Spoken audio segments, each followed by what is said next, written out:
عليكم ورحمة الله وبركاته. النهاردة ان شاء الله هنعمل كيكة الرغية. ده نص كوباية جوز الهند، هننزل عليها بكوباية سمولين اللي هي دقيق بسبوسة وننخلها. واحسن حاجة تجيبي انعم حاجة بالسمولين عشان تديكي نتيجة كويسة. هننزل عليها بكوباية الدقيق الابيض وننخلها برضو.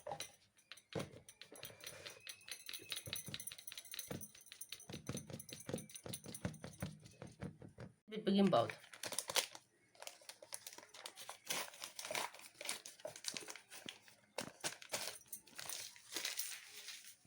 حطينا 4 بيضات في الخلاط، عليهم كوباية سكر.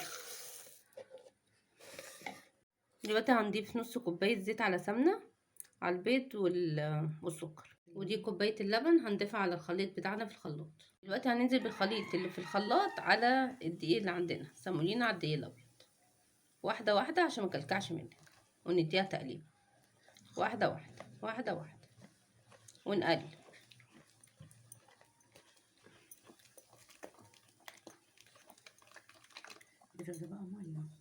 دلوقتي هنصب الخليط في الصينية بتاعتنا. بسم الله الرحمن الرحيم.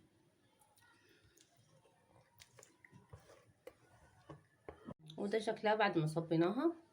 دلوقتي الفرن سخن هنحط فيها، ودي شكلها لما طلعت من الفرن اهي لسه طالعه. ودلوقتي هنسقيها شربات. دلوقتي هنسقيها بالشربات.